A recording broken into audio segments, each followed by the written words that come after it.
Good morning. I'm going to read from Luke's Gospel, chapter 7, 36 to 50. Now, one of the Pharisees invited Jesus to have dinner with him. So he went to the Pharisee's house and reclined at table. When a woman who had lived a sinful life in that town learned that Jesus was eating at the Pharisee's house, she brought an alabaster jar of perfume. And as she stood behind him at his feet, weeping, she began to wet his feet with her tears. Then she wiped them with her hair, kissed them, and poured perfume on them. When the Pharisee who had invited him saw this, he said to himself, "If this man were a prophet, he would know who is touching him and what kind of woman she is, that she is a sinner." Jesus answered him, "Simon, I have something to tell you." "Tell me, teacher," he said. 2 men owed money to a certain moneylender. One owed him 500 denarii and the other 50.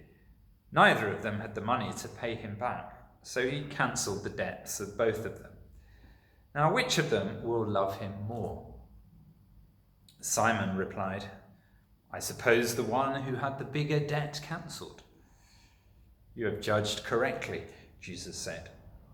Then he turned towards the woman and said to Simon, "Do you see this woman? I came into your house. You did not give me any water for my feet, but she wet my feet with her tears and wiped them with her hair.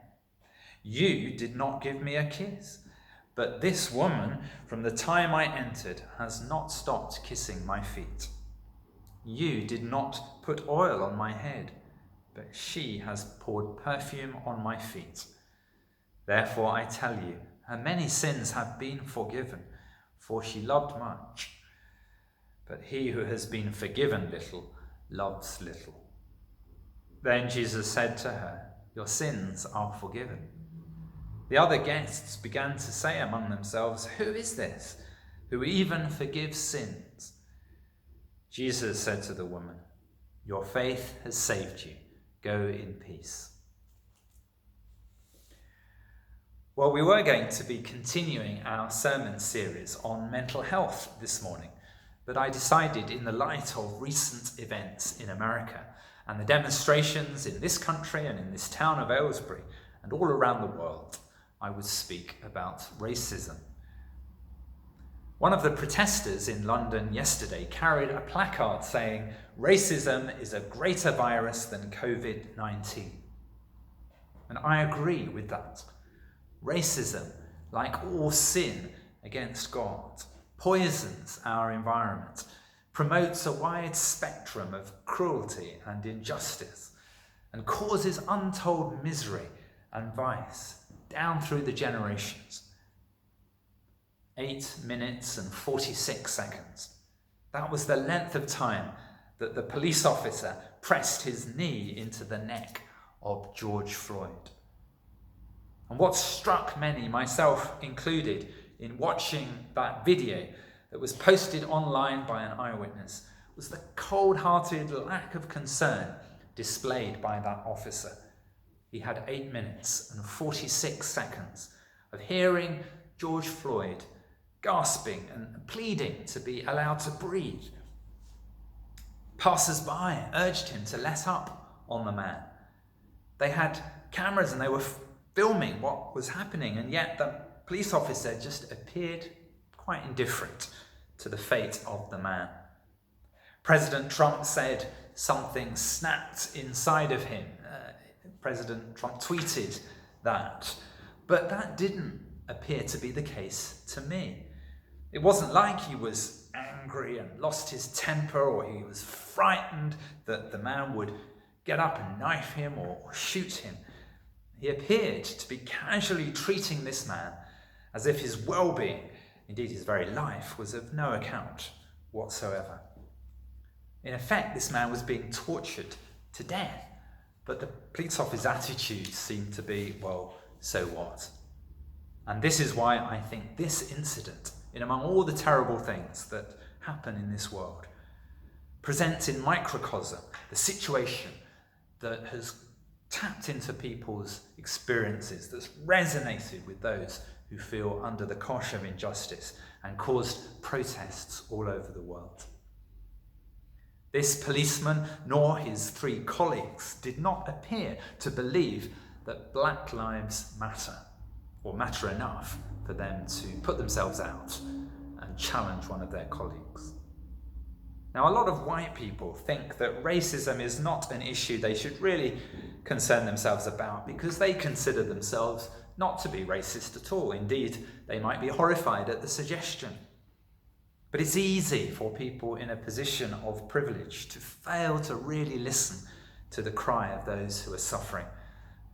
Some white people say, but don't all lives matter? Well, of course they do. But the fact is, rarely is it called into question whether specifically white lives matter. What has been called into question again and again over the last 400 years or so, really since transatlantic slavery began. And what is still being called into question to this day in 2020 is whether Black lives really matter. This is the cry that we have to listen to and not dismiss by saying, well, all lives matter, which just shows we're not really listening and we want the victims to just go away and keep quiet. Now, if my wife came to me and said, darling, do you love me? And I responded to her by saying, well, of course I love everybody. Actually, that would be unloving. That would be cruel in the moment. If a friend came to me and said, my mother died at the weekend, and I said, well, all parents die, that would be unsympathetic and cruel. And so given the context, if someone says, Black lives matter, and we then respond by saying, well, all lives matter, that's unsympathetic. It's not listening. It's cruel. I recognise how privileged I am in being a white person in this country. I've never been stopped and searched by the police on the streets. I've never been called insulting names because of the colour of my skin, or denied a job that I was otherwise well qualified for because of my ethnicity. I've tried to recall if there is any time when there was any time in my life when someone in authority treated me in a disdainful or a prejudiced way. And the only time I can think of was when I was 19. I was flying back home from Pakistan, where I had been working for 8 months with a mission organisation during a gap year. I was looking forward to seeing my parents at the arrivals gate at Heathrow Airport.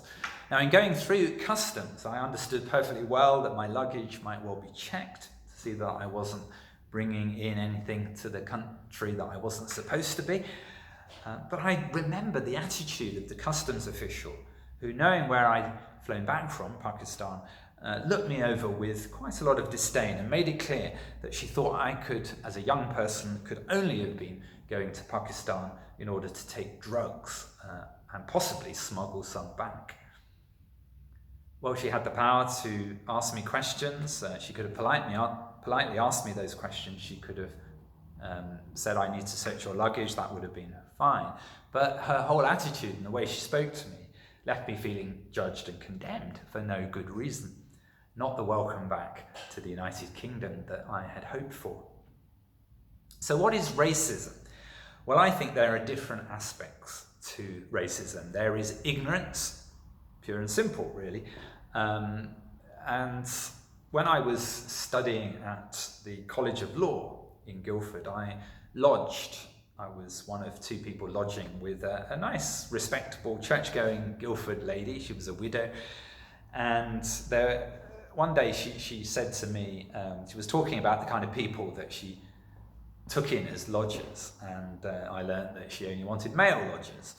And then she said to me, this did shock me somewhat. She said, well, I don't think I could have a black lodger. I don't think it would be fair that the other lodger would have to share the same bathroom.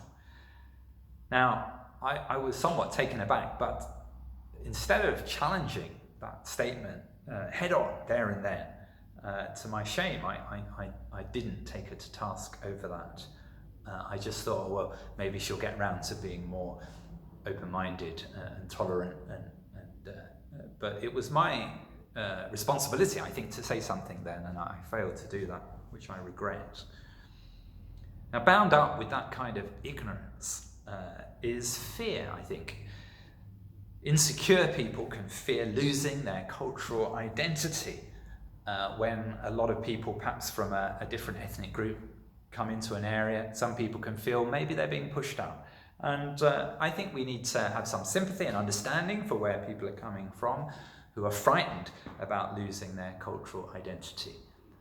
But I think we need to urge people not to give way to fear, because that is a potent ingredient in racism. Then there is the kind of half-joking sort of banter, particularly among men, perhaps in the pub or at football matches. There's the kind of tribal rivalry where people can light-heartedly perhaps make jokes or talk about people who are different to them. That can be light-hearted one moment, but it can turn really nasty the next. And there is often a racist element in all of that. Then there are the casual prejudices and the stereotypes and the generalizations that perhaps liberally minded people do make. And actually, they contain racism. Saying, oh, well, black people, they're all good at basketball, or they're all good at running, or something like that. Well, we wouldn't say all white people are good at this. We'd probably distinguish between certain groups of white people, whereas people are only too willing, I think, to say all black people are like this, when it's just not true. And there's a bit of an aspect of racism to stereotypes and generalizations.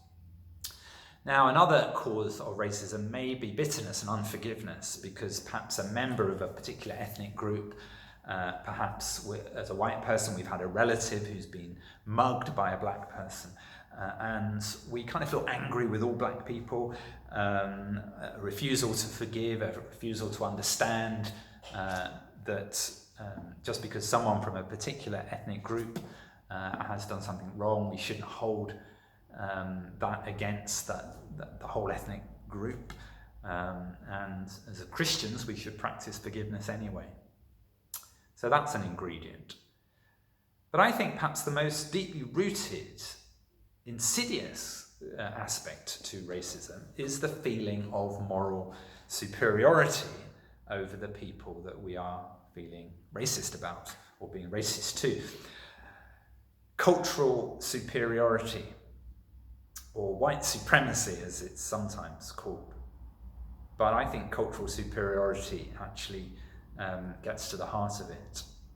The people who show this aspect of racism can often be very respectable people. They may well be churchgoers, professionals, lawyers, doctors, social workers, business people, politicians, leaders in the community.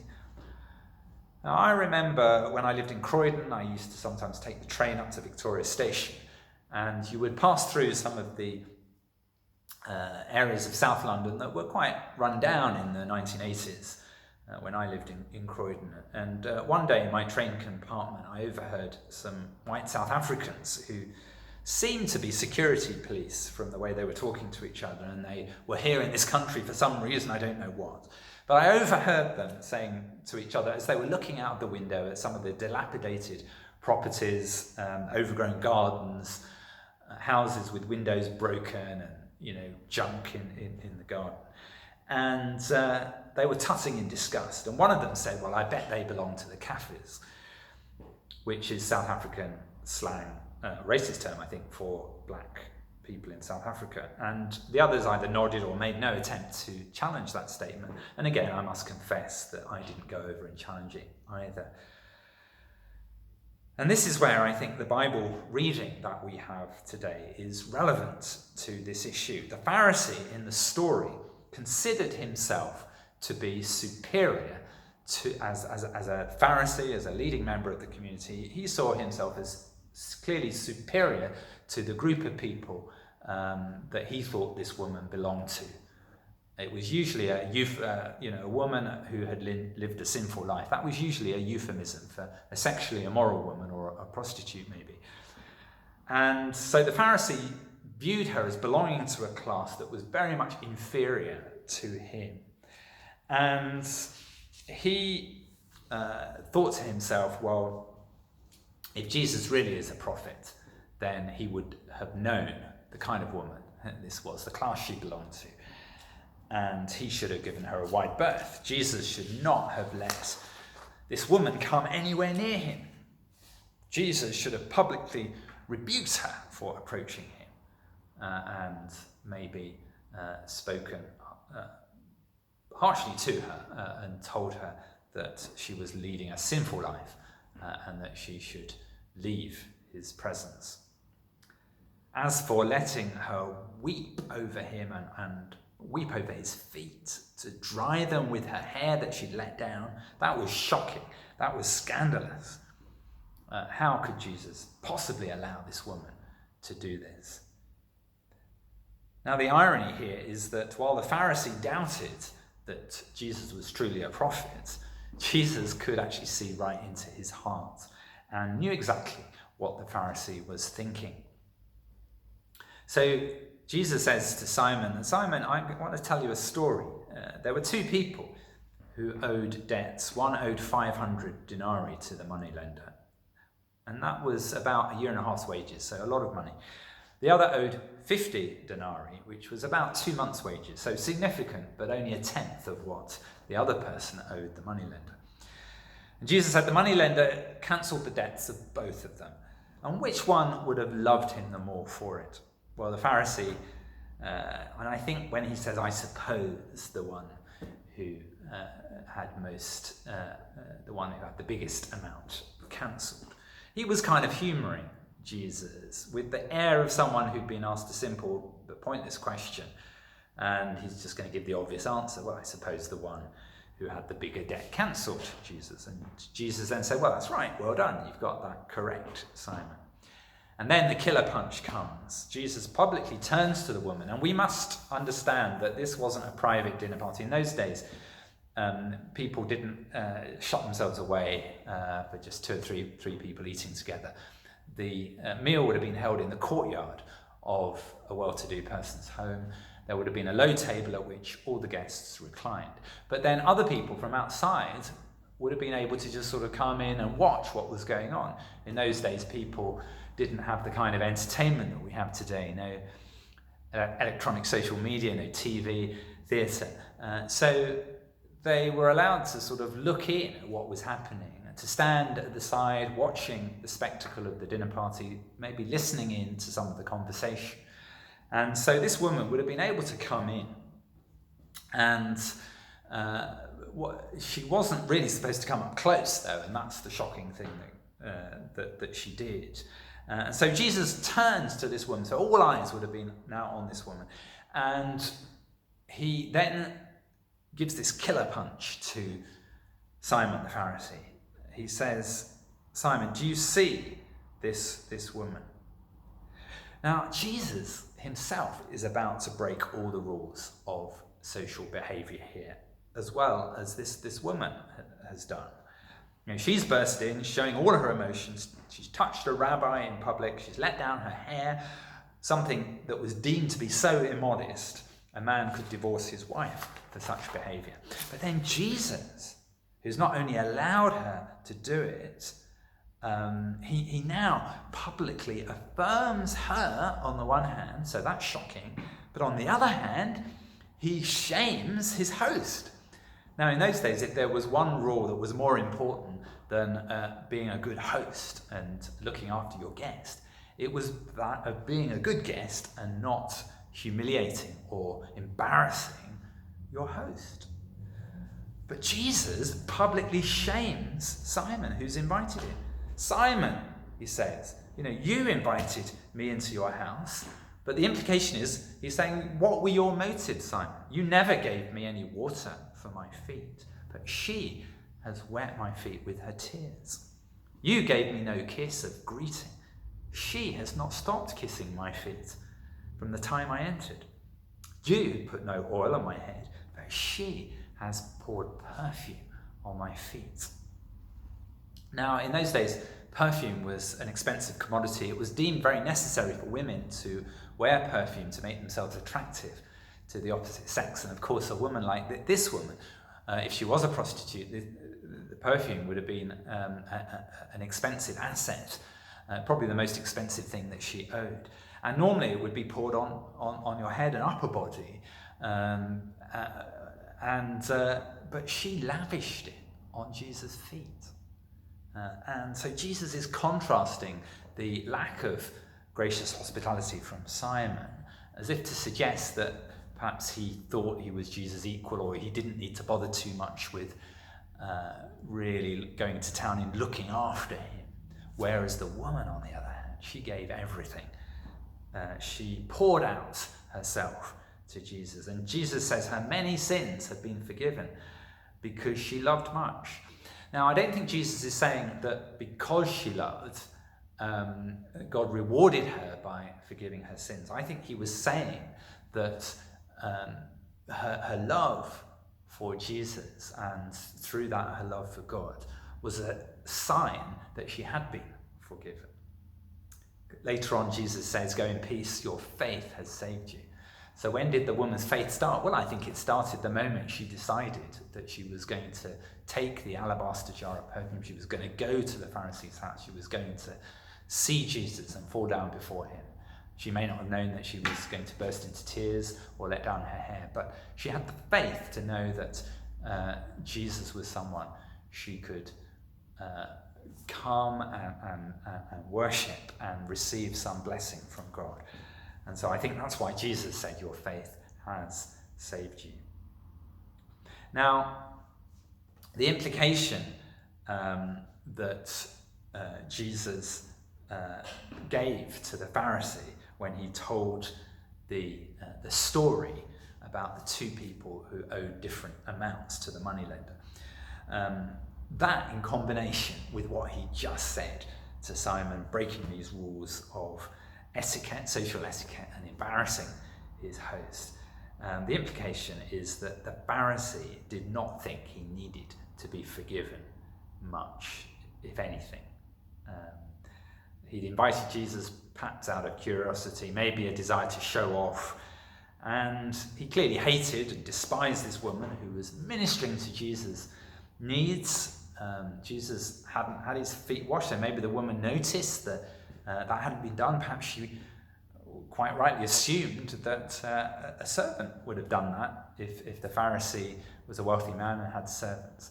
And so she suddenly sees that Jesus hasn't had his feet washed, and so she washes them with her tears and dries them. She doesn't have a towel, so she dries them with her hair. In that whole incident, the Pharisee is despising the woman. In his mindset, he was the righteous one. He was morally and culturally far superior to this woman. He was, he was indifferent to her fate. He didn't think that her life mattered because he was far superior. He was culturally way above. He kind of thought, I suppose symbolically, that he felt Jesus should have put his knee on her neck and kicked her away. He didn't think her life mattered. And I think what made the American police officer indifferent to the fate of George Floyd was that he probably believed he was morally and culturally superior to this black man, just another black person. He assumed he was probably a criminal, that he did drugs, that he didn't hold down a respectable job, and that would have, in his mind, reinforced the sense that he, as a white police officer, authorized by the state to deal with these sort of people, then he was fully entitled to treat this man with a certain degree of contempt, and certainly not the consideration that he would have given to any white person. When young Stephen Lawrence was murdered at a bus stop in Eltham back in the 1980s, when I was living fairly near, in a place called Mottingham, which was just down the road from Eltham. The police were famously slow to investigate and arrest the suspects. And the subsequent inquiry determined that they were guilty of institutional racism. They hadn't properly investigated with pulling out all the stops that they would have done had Stephen Lawrence been white. And the reason why that was because of endemic kind of racism. They assumed that Stephen Lawrence, being young and black, was probably part of a gang. He may have provoked the attack. He may have, the people that his family and the people he lived with wouldn't be people who were the kind of people that they needed to bother too much with. And they, to their surprise, they discovered that it was quite a middle-class family, and they had treated people abysmally who actually were able to stand up for themselves. And the Stephen Lawrence family really did stand up for themselves and conducted themselves with great fortitude and intelligence and persistence. The police thought, yes, well, they'd make some kind of public show of doing something to investigate Stephen Lawrence's death. But it was clearly revealed that as a black person, his death was considered not to be as serious as a white person's. Now, I hope we as a society have come a long way from then. I think the police have improved in many ways. But let's not just think about the police, let's think about the whole of society. Let's not kid ourselves that the only racists are those who wear white pointy hats, like the Ku Klux Klan in America, or who have Nazi tattoos on their biceps, or are skinheads, or who go on National Front or British National Party or EDL marches.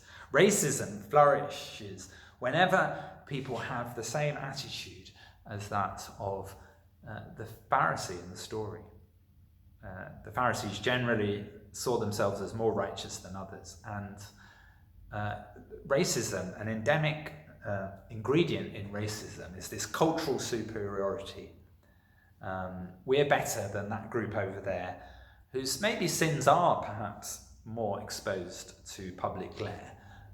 There is all sorts of stereotyping and bad press given to the black community. And that all helps to feed into this sense that, well, they're not like us. They have to be dealt with in a different way. We shouldn't be as concerned about them as we are concerned about ourselves. They are people who should be regarded with less importance than ourselves. Or they're a particularly bad group who need particularly rough handling. That is, I would say, is an important ingredient in the kind of racism that we see still today. And Jesus shows us how wrong that attitude is. The ones that love him the most, Jesus is saying, and the ones who he is closest to, are those who know that they've been forgiven much, and who do not set themselves up as morally superior to anyone else, but come to him in humility, accept that they need God's help, they need forgiveness, that a lot of things are tough about their lives, and they don't find their lives easy. They need God's help. They need forgiveness. All of us should have that attitude. It's just that those who believe that they are culturally superior lose that sense of grace. And let's pray now. Lord, help us to remember that we are saved by grace, that all of us are sinners, that all of us need your forgiveness. We're all in the same boat. Help us to never to leave that state of grace, never to look down on other people as inferior to us, and not to ever be guilty of this kind of cultural superiority, which is such a virulent ingredient in racism. And Lord, we ask for your forgiveness for attitudes that we've had. Help us to identify things we say and think that are stereotypical generalizations that feed into this racist mindset. And help us to be willing to challenge injustice and the things that people say that are wrong, and lead to an atmosphere of intimidation and racism against black people. In Jesus' name, amen.